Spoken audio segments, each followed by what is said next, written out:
सुनो सुनो अल्लाह का कलाम क्या कहता है, उठो उठो कुरान का पैगाम क्या कहता है। सुनो और 78 था आयत नंबर 80। टोटल 3 आयात की तफसीर पेश की जाएगी। अल्लाह रब्बुल इज़्ज़त की बारगाह में दुआ है कलिमात हक कहने की तौफीक अता फरमाए और कलिमात हक को सुनने के बाद अमल करने, कल व जिगर में बसाने, मज़ीद आगे पहुँचाने की तौफीक अता फरमाए।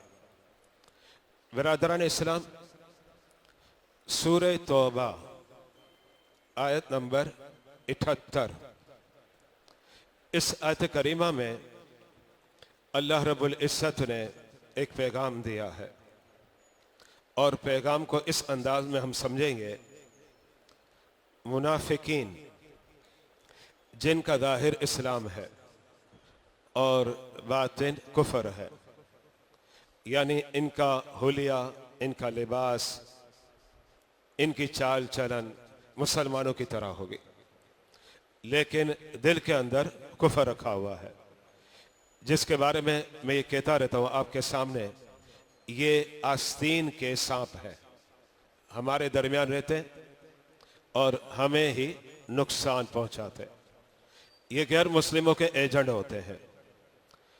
इन मुनाफिकीन के बारे में अल्लाह वादे करना चाहता है कि तुम मुसलमानों को तो धोखा दे सकते हो, क्योंकि तुम धोखा देते हो, उनके दरमियान रहते हो, इस्लामी लिबास पहना हुआ है, उनके सामने शो करते हो कि मुसलमान है।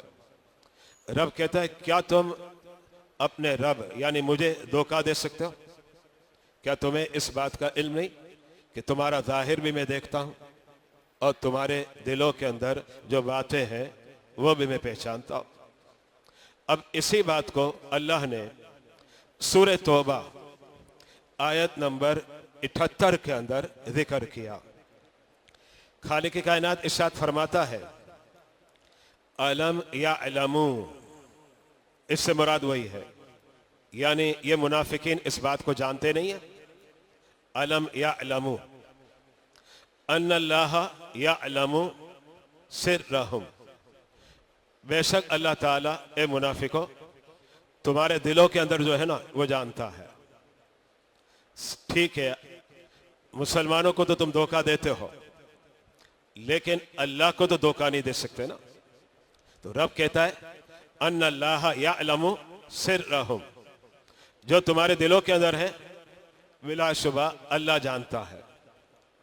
वन्नजवाहुम, और अल्लाह इस बात को भी जानता है कि जब तुम अपने लोगों के दरमियान खुफिया तरीके से काम कर रहे होते हो, सरगोशियां करते हो, मुसलमानों के दरमियान नहीं, मुसलमानों के सामने तो कहते हो मुसलमान है, लेकिन जो तुम्हारी पार्टी है, तुम्हारी कौम है, उनके दरमियान तुम क्या करते हो? सरगोशियां करते हो। रब कहता है वो भी मैं जानता हूं। व अन्नल्लाह अल्लामुल गुयूब, और बेशक अल्लाह अल्लाम है। अल्लाम कहता बहुत जानने वाले को, ये लफ्ज अल्लाम का माना है बहुत जानने वाला। तो अन्नल्लाह, बेशक अल्लाह, अल्लाम बहुत जानने वाला है। गुयूब वो बातें जो पोशीदा है, मख्फी है, यानी इसका मतलब है कि कोई हमें धोखा दे सकता है, कोई मुझे धोखा देगा, आपको धोखा देगा, ठीक है, उसके मन में क्या है हमें नहीं पता। रब कहता है ये मुनाफिकीन इस बात को जानते हैं कि ये मुसलमानों को तो धोखा दे सकते हैं, अल्लाह को नहीं दे सकते, इसलिए कि अल्लाह तुम्हारे जाहिर को भी जानता है और तुम्हारे बातिन को भी जानता है। और जो तुम अपनी पार्टियों में आपस में बातें करते हो, अल्लाह ताला उससे भी आगा और आशना है। अब अगली आयत की तरफ आते हैं। सूरह तौबा आयत नंबर 79। इस आयत करीमा को समझने से कबल चंद बातें हैं जो हमें समझनी पड़ेगी, फिर ये आयत करीमा बिल्कुल हमारे सामने अल्लाह के फजल और उसकी तौफीक से वाज़ेह हो जाएगी। इस आयत करीमा में अल्लाह रब्बुल इज्जत ने साहबा के दो तबकों का जिक्र किया। साहबा का एक वो तबका जो अमीर था, पैसे वाला, अगरचे वो तबका साहबा में बहुत कम था। मिसाल के तौर पर हज़रत उस्मान गनी, अल्लाह ने बड़ा नवाजा था, आपको तो कहा ही जाता है गनी। हज़रत सैयदना सिद्दीक़ अबू बकर, आप भी बहुत बड़े बिजनेसमैन थे, अल्लाह ने आपको भी माल अता फरमाया। एक और सहाबी जो बड़े मशहूर हैं, उनका इसमें गिरामी है हज़रत अब्दुर्रहमान बिन औफ, अशर मुबशरा से है। अल्लाह रब्बुल इज्जत ने इन्हें भी बड़ा माल अता फरमाया था। एक तो इनका तस्करा है हज़रत अब्दुर्रहमान बिन औफ का, एक और भी तस्करा है, लेकिन मैं इनके बारे में कुछ बातें पेश करना चाह रहा हूं। हज़रत सैयदना अब्दुर्रहमान बिन औफ, जनाब सैयद आलम अलैहिस्सलातु वस्सलाम ने इस बात का ऐलान किया कि माल जमा किया जाए राह खुदा में। आपका जो ऐलान हुआ, साहबा इकराम माल लेकर आ गए। उन माल लेकर आने वालों में एक साहबी हज़रत अब्दुर्रहमान बिन औफ भी है। हज़रत अब्दुर्रहमान बिन औफ के पास उस वक्त जो असासा था वो था 8,000 दिरहम। मैं दिरहम की वदात करूंगा, अभी करूंगा, लेकिन इससे पहले ये बात पेश कर दो। 8,000 दिरहम टोटल असासा था। बारगाह रिसालत अलैहिस्सलातु वस्सलाम में हाजिर हो गए। कितना माल लेकर? 4,000 दिरहम। टोटल असासा 8,000, यानी 100% कितना हुआ? 8,000। लेकिन लेकर कितने आए? आधा, निफ्स, हाफ लेकर आए। बारगाह रिसालत में आए और रसूल की बारगाह में पेश कर दिया। मेरे नबी ने पूछा कितना लाए? हज़रत सैयदना अब्दुर्रहमान बिन औफ ने अर्ज की, या रसूल अल्लाह, टोटल असासा मेरा है 8,000 दिरहम। 8,000 दिरहम में से 4,000 दिरहम लेकर आए, हाफ। जब ये आपकी बारगाह में पेश किया गया, मुनाफिकीन मौजूद थे। मुनाफिकीन ने देखा, आधा माल लेकर आए। अब देखें मुनाफिकीन का तेवर क्या था, और इसी हवाले से आयत करीमा उतरी है। ये शान नुज़ूल भी है, ये वाकया इसका शान नुज़ूल भी है। मुनाफिकीन का तेवर थोड़ा अलग था। वो कहने लगे, देखो ये रियाकार आ गए। अब देखें इन्होंने माल ज्यादा खर्च किया, मुनाफिकीन इसके बारे में क्या कहने लगे? ये रियाकार है, दिखलावा कर रहे हैं। यानी इस तरीके से इन्होंने बातें शुरू कर दी। हज़रत अब्दुर्रहमान बिन औफ ने तो आधा माल पेश कर दिया। अब जो गुरबा थे साहबा में, तंग दस्त, इनके पास इतना माल नहीं था। इनमें एक साहबी का नाम है अबू अकील अंसारी। अबू अकील अंसारी अशर मुबशरा से नहीं है। हज़रत अब्दुर्रहमान बिन औफ अशर मुबशरा से थे। 10 साहबा में जिन्हें मेरे आका अलैहिस्सलातु वस्सलाम ने जन्नत की तायीन के साथ बशारत दी है। वरना तो हर साहबी जन्नती है, लेकिन तायीन के साथ 10 साहबी हैं जिन्हें जन्नत की बशारत दी। अच्छा, ये तो बड़े मालदार थे, लेकिन जो साहबा गरीब थे उनके अंदर एक नाम आता है हज़रत अबू अकील अंसारी का। हज़रत सैयदना अबू अकील अंसारी ने देखा नबी करीम अलैहिस्सलातु वस्सलाम रग़बत दिला रहे, राय खुदा में खर्च करो, आप तलकीन फरमा। आपने देखा कि मेरे पास कुछ भी नहीं है। हज़रत सैयदना अबू अकील अंसारी रदी अल्लाह ताला अन्हु, इन्होंने रात को क्या किया? कुआं था, उस कुएं से सारी रात पानी भरना था। सारी रात पानी भरने के पैसे मिल रहे थे 2 सा, साद अलिफ आइन, 2 सा। ये 2 सा तकरीबन हो गया कि बल्कि पैसे नहीं थे, खजूरें थी, 2 सा। अब ये जो 2 सा है ये तकरीबन 8 किलो के करीब है। यानी पूरी रात पानी कुएं से निकाला जाए तो उसकी मजदूरी आपको मिलेगी 2 सा, 8 किलो के करीब खजूरें मिलेंगी। हज़रत अबू अकील अंसारी ने सोचा मेरे पास तो कुछ भी नहीं है, और नबी करीम अलैहिस्सलातु वस्सलाम राह खुदा में खर्च करने की तलकीन फरमा रहे, मैं क्या करूं? जरा तवज्जो रखिएगा, है कुछ भी नहीं, जेब खाली है। आपने इरादा किया सारी रात में कुएं से पानी भरूंगा। ये आपने मेहनत की मुशक्कत है, आसान नहीं, कहना आसान है। सारी रात कुएं से पानी भरूंगा। अब फजर का जब वक्त हुआ तो जो मालिक था उसने आपको 2 सा खजूरें दे दी। जब 2 सा खजूरें दी तो 1 सा आपने घर में रख ली और 1 सा खजूरें लेकर बारगाह रिसालत में हाजिर हो गए। अर्ज करने गए, या रसूल अल्लाह, मेरे पास तो कुछ भी नहीं है, गरीब आदमी हूं। हाँ, दिगर साहबा बाद ने बहुत माल दिया, मैं तो गरीब आदमी हूं। या रसूल अल्लाह, सारी रात मैंने मेहनत की, मेहनत करने के बाद मुझे इतना पैसा मिला, उसमें से मैंने आधा रख लिया और आधा आपकी बारगाह में लेकर आया राह खुदा में देने के लिए। ये हज़रत अबू अकील अंसारी ने अर्ज की। अब मुनाफिकीन क्या कहने लगे, सुनेगा। पहले क्या कह रहे थे? पहले कह रहे थे हज़रत अब्दुर्रहमान बिन औफ के मुतालिक, कह रहे थे कि जनाब ये तो रियाकार है, माअल्लाह, अल अमान वल हफीज। अब क्या कहने लगे, ये जो 4 किलो के करीब खजूर लेकर आए हैं, इससे क्या फायदा होगा? अब ये कहने लगे। जनाब गौर करें, पहले मुनाफिक क्या कह रहे हैं और अब क्या, यानी ज्यादा दे तो रियाकार और कम दे तो इसे क्या होता है? जैसे आजकल कोई लाखों रुपए दे तो कोई कहा माशाल्लाह बहुत दे दिया, लेकिन अगर कोई 10 रुपए दे, 20 रुपए दे, 50 रुपए दे तो कहने वाला कहने से क्या होगा? अब ये जो सोच है, ये जो फिक्र है, किसकी है? मुनाफिकीन की। हज़रत अब्दुर्रहमान बिन औफ ने जब 4000 दिरहम दिए तो मुनाफिकीन क्या कहने लगे, ये दिखलावा है, इसीलिए तो दिया है। और दूसरे साहबी ने कम दिया जो 4 किलो के करीब खजूरें हैं। अब मुनाफिकीन क्या कहने लगे, इससे क्या होता है? भाई कम ज्यादा की बात नहीं है, जो कबूल हो जाए ना वो जन्नत में जाने का सबब है, बस ये बात है। अल्लाह इखलास को देखता है, खुलूस को दे। वो हदीस मुबारक है ना, इन्नल्लाह ला यंजुरु इला सुवरिकुम व अबशारिकुम व इन्नमा यंजुरु इला कुलूबिकुम। अल्लाह जाहिर को नहीं देखता, तुम्हारे दिलों को देखता है। ये नबी ने फरमाया। तो वो जो ज्यादा देने वाले थे वो भी मुखलिस है, हजरत सैयदना अब्दुर्रहमान बिन औफ, और वो जो कम देने वाले थे वो भी मुखलिस है। लेकिन मुनाफिकीन ने दोनों पर अपने फतवे लगा दिए। किसी पर फतवा रियाकारी का लगा दिया और किसी पर फतवा क्या लगा, क्या दे दिया, इससे क्या हो जाता है। अब एक मस्जिद बनानी हो, तवज्जो रखिएगा, एस्टीमेट बना भाई कितना, 10 करोड़। अब आजकल तो आसान आम हो गया है ना भाई, 5 करोड़, 10 करोड़, 20 करोड़। पहले वाले दौर थोड़ी है कि 50 लाख में मस्जिद बन जाती थी।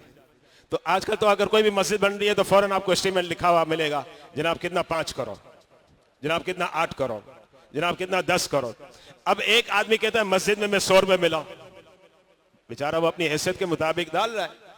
अब उस पर लोग बाद मरतबा तंग, 100 रुपए ही डाले, क्या है ये मत देखा जाए। 100 रुपए दे या 1000 रुपए दे या लाख रुपए दे या करोड़ रुपए दे, बस अल्लाह कबूल कर ले बहुत है। सबसे बड़ी बात है कि अल्लाह कबूल करे। आपने नमाज जोहर पढ़ी, माशाअल्लाह, सुभान अल्लाह, नमाज जोहर तो आपने पढ़ी, लेकिन इस नमाज की अहमियत कब होगी? जब अल्लाह कबूल करे। आप दरसे कुरान की महफिल में बैठे हुए, सुभान अल्लाह, कुरान को समझने के लिए कि कुरान क्या कहता है, मेरा रब क्या कहता है। लेकिन हमारा ये बैठना अगर अल्लाह कबूल कर ले तो फिर ये फर्श वाली बातें नहीं है, ये अर्श वाली बातें हो जाएंगी। ये बात है मेरे। तो सारा जो इन्हिसार है डिपेंड किस पर होता है? कबूल होना। यानी ये कहना चाहिए कि आप दुआ करें, अल्लाह कबूल कर रहे हैं, ये दुआ कर रहा है, ये सबसे अहम दुआ है। इसलिए कि बहुत से लोग बहुत से काम करते हैं, लेकिन सारा इन्हिसार कबूल होने पर है। हो सकता है एक दाढ़ी वाला है, इमामे वाला है, जुब्बे वाला है, इमाम है, खतीब है, उसका अमल कबूल ना हो, और एक वो शख्स जो आपको बिल्कुल दुनियादार लग रहा है लेकिन उसका रब अमल कबूल कर ले। ये तो रब की मर्जी है, रब चाहे जिसका चाहे अमल कबूल कर ले। बस जिसका भी अमल कबूल हो गया ठीक है, फर्शी है, लेकिन हकीकत ये वो अर्शी हो गया, अर्श वाला हो गया। अच्छा, अब यहां मैं एक और बात बताना चाह रहा हूं। यहां लफ्ज आ रहे थे हज़रत अब्दुर्रहमान बिन औफ में, इन्होंने खर्च किया 4000 दिरहम। मैं दिरहम की थोड़ी वजाहत करना चाह रहा हूं। दिरहम जो आप पढ़ते हैं, सबसे पहली बात ये ध्यान में रखेगा, दिरहम होता है चांदी का। दिरहम से वो मुराद नहीं आजकल जो दुबई की करेंसी है, दिरहम कह देते हैं या दीनार कहते हैं, ये नहीं। दिरहम उस जमाने में चांदी का था, दीनार गोल्ड सोने का होता था। कीमती ज्यादा क्या हुआ? दीनार हुआ। दिरहम की अहमियत क्या, अब इसका आप अंदाजा लगाएं। थोड़ा मैंने लिखा भी है, आप देख सकते हैं स्क्रीन पर। ये मैंने जो स्टडी है उसको मैंने थोड़ा मुख्तसर खुलासा भी मैंने लिखा है। एक दिरहम नबी के दौर में और सहाबा किराम के दौर में एक दिरहम ये होता है 3 ग्राम चांदी का, यानी एक दिरहम 3 ग्राम चांदी। हजरत अब्दुर्रहमान बिन औफ ने राय खुदा में कितना खर्च किया? 4000 दिरहम। 4 को आप 3 से ज़रब दे, कितना हो गए? 12000 ग्राम चांदी हो गई। अच्छा, आजकल चांदी के रेट कितने चल रहे हैं? रेट अप डाउन होते हैं, जो रेट मैं बता रहा हूं ये कोई कंफर्म नहीं है, अप डाउन होते हैं। मैंने आज के रेट लिख दिए 440। 1 ग्राम जो है 440 का है। अब आप हिसाब लगाएं, 4000 दिरहम की अमाउंट आज के दौर में ये बनती है 52,000 52,80,000 52,80,000 बनती है। यानी राह खुदा में इतना माल खर्च किया, ये 4000 दिरहम। अच्छा, यहां मैं एक और चीज बताना चाह रहा हूं, वो भी सुनेगा। जब इन्होंने राह खुदा में खर्च किया हजरत अब्दुर्रहमान बिन औफ ने, अल्लाह के अभी बड़े खुश हुए। अब देखे मुनाफिक जल रहा है, मेरे मुस्तफा खुश हो रहे हैं। हमें तो चाहिए बस नबी खुश हो जाए, इसलिए कि जब नबी खुश होंगे तो खुदा खुश हो जाए, सीधी बात है। तो हमें तो नबी की रजा चाहिए कि नबी हमसे खुश हो जाए। जब प्यारे मुस्तफा हमसे खुश हो गए, बिलाशुबा बिलाशुबा बिलाशुबा 100% कंफर्म बात है कि अल्लाह राजी हो गया। अच्छा, हजरत अब्दुर्रहमान बिन औफ ने जब पेश किया, मुनाफिकीन तो कहने लगे रियाकार है, मादअल्लाह। मेरे मुस्तफा अलैहिस्सलातु वस्सलाम ने क्या उस वक्त दुआ दी, वो सुनिएगा। मेरे मुस्तफा अलैहिस्सलातु वस्सलाम ने रब की बारगाह में दुआ की, ए मौला, जो इसने राय खुदा में खर्च किया उसमें तू बरकत दे। इसमें बरकत का मतलब क्या? अजर बढ़ा दे। अच्छा, और जो इसने घर वालों के लिए रखा, आधा रखा ना, क्योंकि हज़रत अब्दुर्रहमान बिन औफ ने अर्ज किया असला आधा घर वालों के लिए रखा है, आधा राय खुदा में लेकर आया हूं। अब आधा जो घर में छोड़ा वो कितना था? 4000 दिरहम। टोटल असासा 8000 दिरहम, 4000 दिरहम। अच्छा, अब हजरत अब्दुर्रहमान के 4000 दिरहम है, असासा यही है जिसको कहते हैं पूंजी। भाई मेरा बैंक बैलेंस इतना ही है, मेरे पास इतना ही माल है, 4000 दिरहम। उसकी अमाउंट तकरीबन मैंने आपको बता दी 52 लाख, 80,000 तकरीबन इसकी अमाउंट बनती है तकरीबन। अब हजरत अब्दुर्रहमान बिन औफ 4000 से अपने बिजनेस को बढ़ाते हैं। 4000 दिरहम थे उससे बिजनेस, क्योंकि आधा तो दे दिया ना राय खुदा में, अब बच गया 4000 दिरहम। 4000 दिरहम से जब ये बिजनेस करने लगे, अल्लाह ने इन्हें ऐसी बरकत दी जैसे आजकल हमारे कहते हैं यार ये बंदा मट्टी में हाथ डालता है तो सोना निकल आता। हजरत सैयदना अब्दुर्रहमान उससे बिजनेस करते गए, अल्लाह ने बरकत दी बरकत दी बरकत दी। नबी ने दुआ फरमाई थी ना, नबी ने दुआ फरमाई थी, बरकत दी।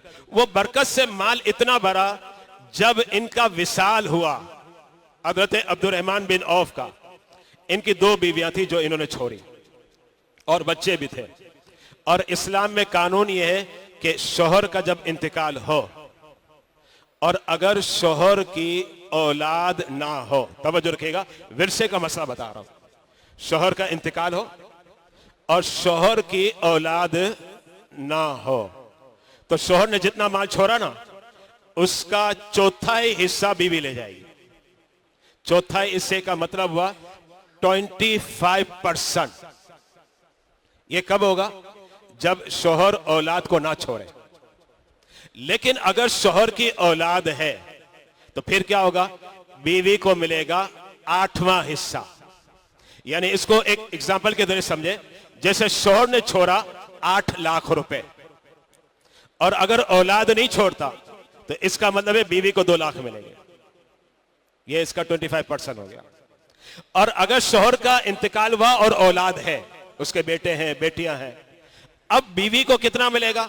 अब मिलेगा 8वां हिस्सा 12.5%, जिसका मतलब 8 लाख रुपए पर 1 लाख रुपए मिलेगा। अब हजरत अब्दुर्रहमान बिन औफ ने जब इंतकाल किया तो बीवी को मिला 8वां हिस्सा, यानी इसका मतलब 7 इससे अलग है। 8वां हिस्सा जो मिला वो कितना था पता है आपको? 1,60,000 दिरहम। पहले कितने थे? 4,000 दिरहम। और जब हजरत अब्दुर्रहमान बिन औफ का विसाल हुआ, सिर्फ बीवी के हिस्से में ये मिला है 8वां हिस्सा, 12.5%। अभी तो इतना सारा माल बाकी है। वो था 1,60,000 दिरहम। फिर मैंने इसका हिसाब लगाया तो वो अमाउंट कितनी बनती है, ये देख ले, स्क्रीन पर लिखी हुई है, 21 करोड़ 12 लाख रुपए। ये खाली बीवी को मिला है, 21 करोड़। बात क्या थी पता है? बात ये थी, मेरे नबी ने दुआ कर दी। और बचे कितने थे? 4,000 दिरहम। अच्छा, यहां एक और बात भी बताना चाह रहा हूं, और इसका ताल्लुक है निकाह से। निकाह के बारे में, निकाह में महर होता है। महर क्या चीज है, मैं इसकी वजह ज्यादा नहीं करता, सिर्फ इस जुमले में आप समझ लें, महर से औरत की अहमियत नुमाया होती है।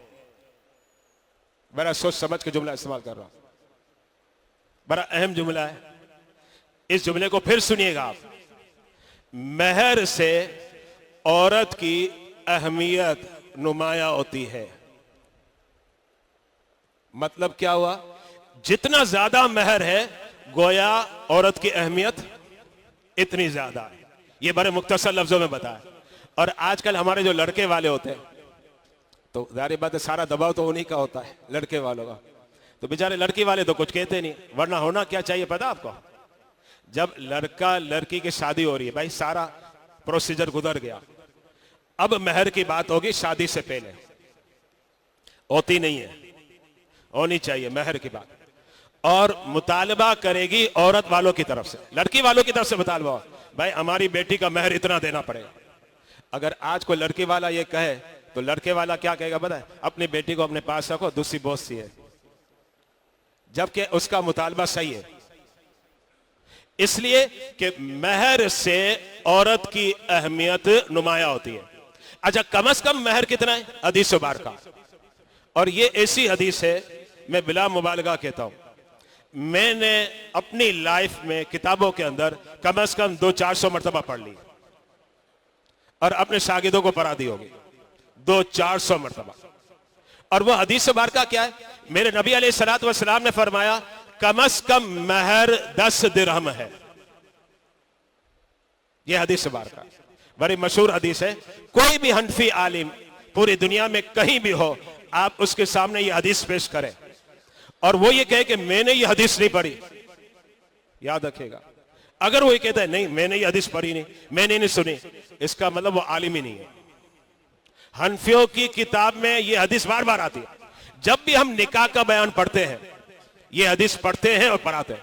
मैंने कहा मैंने अपनी लाइफ में 200-400 मरतबा पढ़ ली है और अपने शागिदों को 200-400 मरतबा पढ़ा दी है।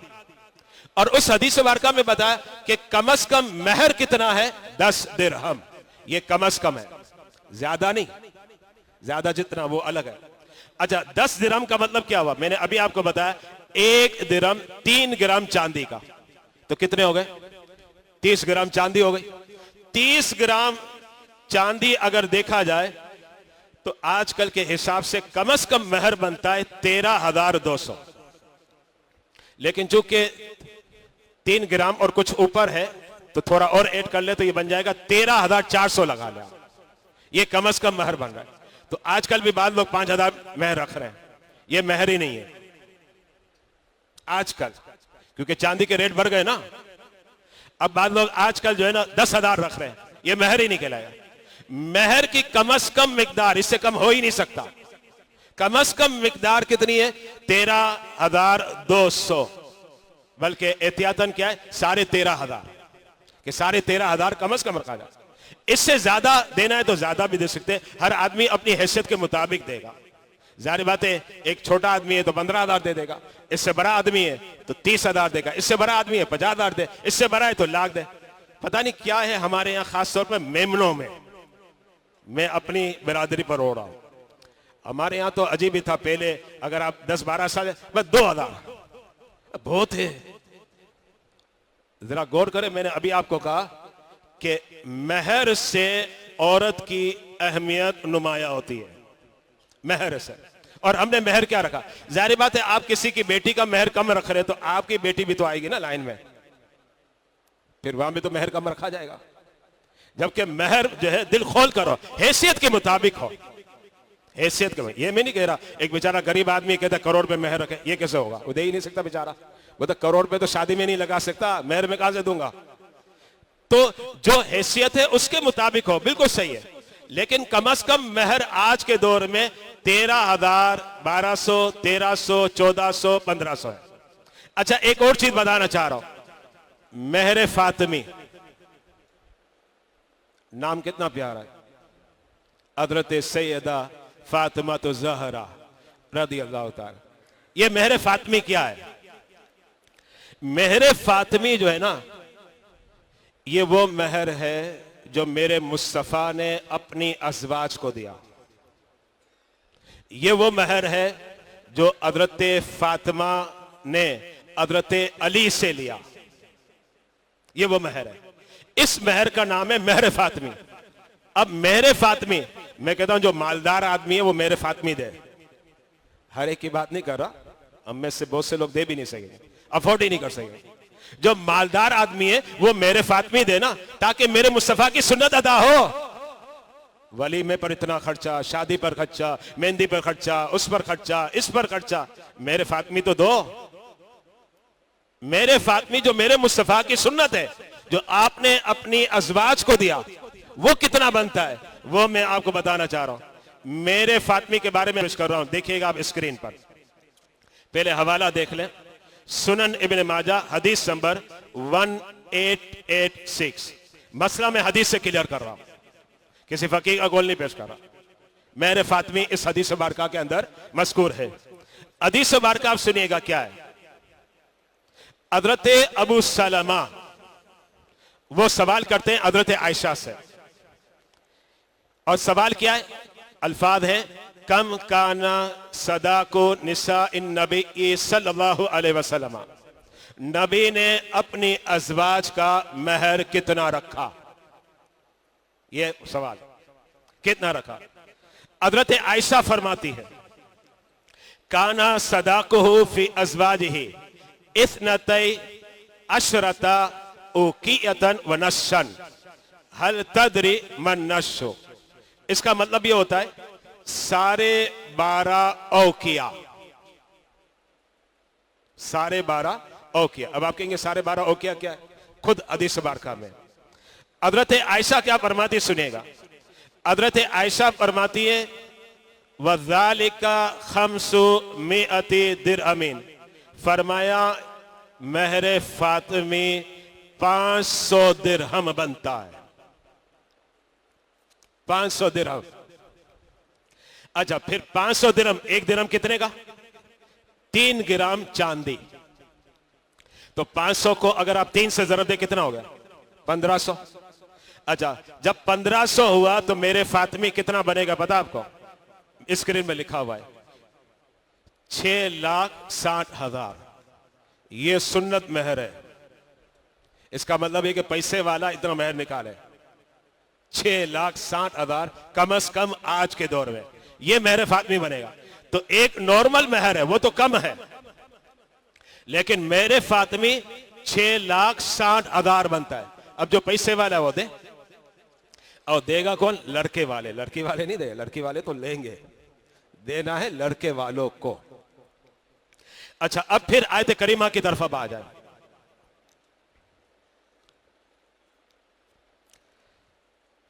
अल्लाह रब्बुल इज्जत फरमाता है सूरह तौबा आयत नंबर 79, अल्लज़ीना यल्मिज़ूना, यह मुनाफिकीन का फिर तस्करा आया। वो जो ताना कसते हैं, ये मुनाफिकीन के बारे में ताना कसते हैं, ऐब लगाते हैं। किस पर लगा रहे हैं? सहाबा किराम पर। क्या? अल मुत्तव्विईना मिनल मुमिनीना फिस सदक़ात, उन लोगों पर जो राय खुदा में दिल खोलकर खर्च करते हैं, जिसकी मिसाल मैंने दी हज़रत अब्दुर्रहमान बिन औफ, उन पर भी ताना करते हैं। वल्लज़ीना ला यजिदूना इल्ला जुहदहुम, और उन पर भी ताना कसते हैं कि जो बेचारे मेहनत करके थोड़ा बहुत कमाते हैं और राय खुदा में देते हैं। उनकी मिसाल थी अबू अकील अंसारी। अच्छा, अब ये मुनाफिक इनका क्या करते हैं? फयस्खरून मिनहुम अल अमान वल आफिय, ये इनके मजाके हो रहा है। ज्यादा दे तो क्या? रियाकार, रियाकार, माशाअल्लाह। कम दे, इससे क्या हो जाता है? इससे कुछ होगा? अपने जेब में रख ले। ताना कसते, मजाक उड़ाते। रब क्या कहता सुनेगा, सखिरल्लाहु मिनहुम, तुमने बड़े ताने कस लिए, रब तुम्हें इसकी सदा देगा। और फिर रब ने फरमाया वलहुम अज़ाबुन अलीम, उनके लिए दर्दनाक अजाब है। अच्छा, अब इसके बाद सूरह तौबा आयत नंबर 80, आज के दर्स की आखिरी आयत। इस आयत करीमा में एक बात ये ध्यान में रखिएगा, रब ने इस बात को वादे किया कि सबसे अहम ईमान है। ये बात ध्यान में रहे, अव्वल ईमान है तो सब कुछ है। आप किसी को भी परखें, पहले देखें मुसलमान है या नहीं है। सबसे पहली चीज ईमान है। अगर ईमान है तो सब कुछ है। अमल तो फिर भी रब माफ कर देगा, लेकिन अगर ईमान नहीं तो रब ने क्लियर कह दिया, इन्नल्लाह ला यगफिरु अन युश्रका बिही व यगफिरु मा दून ज़ालिका। जब बात ईमान की आएगी तो रब ने ऐलान कर दिया, जब तक तौबा नहीं करेगा मैं माफ नहीं करूंगा। ये कुरान का पैगाम है। तो अल्लाह ने इस आयत करीमा में, चूंकि सहाबा किराम भी मौजूद थे, नबी भी मौजूद है, मुनाफिकीन बारगाह रिसालत में आते, अर्ज करते या रसूल हमसे गलतियां हो गई तो हमारे लिए आप तौबा कर लें, इस्तिगफार पढ़ दें। रब ने ऐलान कर दिया, ए महबूब ये मुनाफिक है, अब अगरचे आप भी इस्तिगफार करेंगे मैं रब इन्हें माफ नहीं करूंगा। क्योंकि सबसे अहम चीज क्या? ईमान है। बगैर ईमान के कुछ नहीं। अब ये मुझे बताएं कि रब ने अपने हबीब को ही बतला दिया, और जाहिर बात है हबीब का मकाम सबसे बुलंद है, आपके बराबर कोई है ही नहीं, ना था ना है ना होगा। लेकिन रब ने अपने हबीब को मना कर दिया कि आप 1000 मर्तबा भी इस्तिगफार करें, ये मुनाफिक है, मैं रब हूं, मैं बख्शूंगा नहीं। इसका मतलब क्या है? पहली चीज है ईमान, बगैर ईमान के कुछ नहीं। इसलिए ये भी दुआ करें आप, क्योंकि हम दुआ ये करते नहीं है, माल की दुआ करेंगे, सेहतयाबी की दुआ करेंगे, रिज़्क़ की दुआ करेंगे, ये दुआ नहीं करते या अल्लाह हमारे ईमान की हिफाजत कर। सबसे अहम तो ईमान है। हमारा जो डाकू है ना, वो हमारा ईमान लेना चाहता है, और वो हमारा डाकू जो है ना, जो हमारा ईमान लेना चाह रहा है, वो इब्लीस शैतान है, जो हमारा ईमान छीनना चाहता है। इसलिए याद रखें, आप ये दुआ क्या करें, अल्लाह मुझे भी तौफीक दे, आपको भी दे, क्योंकि सबसे बड़ी चीज ईमान है। इसीलिए कहा जाता है कि आदमी का दारो मदार उसके खात्मे पर है। खात्मा किस पर हुआ?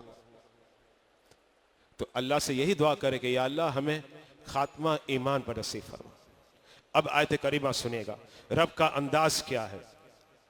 इस्तगफिर लहुम औ ला तस्तगफिर लहुम, अल्लाह अपने हबीब को कहता है, ए प्यारे आप इनके लिए मगफिरत की दुआ करें या ना करें। बड़ा सख्त अंदाज है रब का, यानी रब ये बताना चाह रहे हैं कि सबसे पहले ईमान है।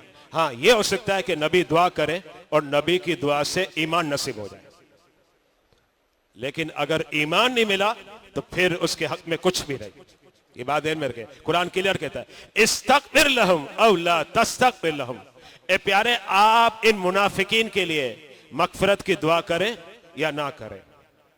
और फिर रब ने क्या फरमाया, इन तस्तगफिर लहुम 70 मर्रा, अगरचे आप 70 मर्तबा दुआ करें।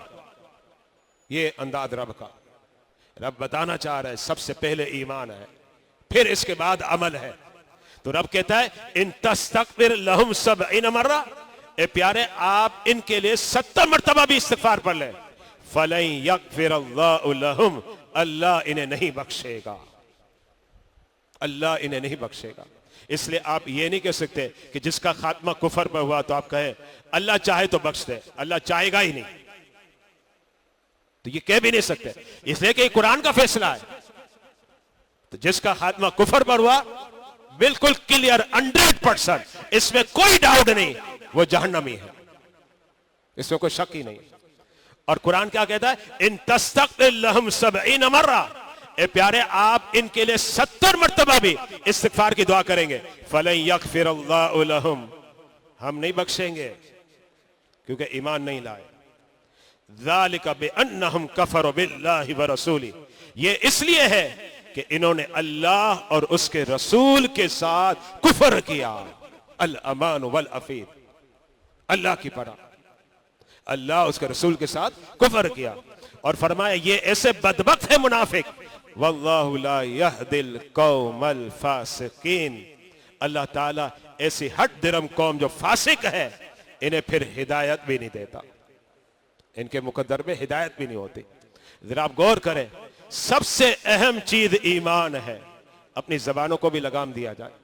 हमारी जो जबान है ना, और ये जबान हमारी थोड़ी खराब हो गई टीवी से, टीवी देख देख कर हमारी जबानें खराब हो गई और कलिमात कुफर लोग बक देते, यानी हम सोचने पर मजबूर हो जाते ये मुसलमान है भी कि नहीं है। याद रखिएगा, सबसे अहम ईमान। नमाज से पहले ईमान, रोजे से पहले ईमान, ज़कात से पहले ईमान, हज से पहले ईमान, सिले रहमी से पहले ईमान, राय खुदा में खर्च करने से पहले ईमान। ईमान सबसे अहम है। अल्लाह रब्बुल इज्जत की बारगाह में दुआ है, ए मालिक, ए परवरदिगार, हम सब के ईमान की तू हिफाजत फरमा। सुनो अल्लाह का कलाम क्या कहता है, उठो उठो कुरान का पैगाम क्या कहता है। सुनो सुनो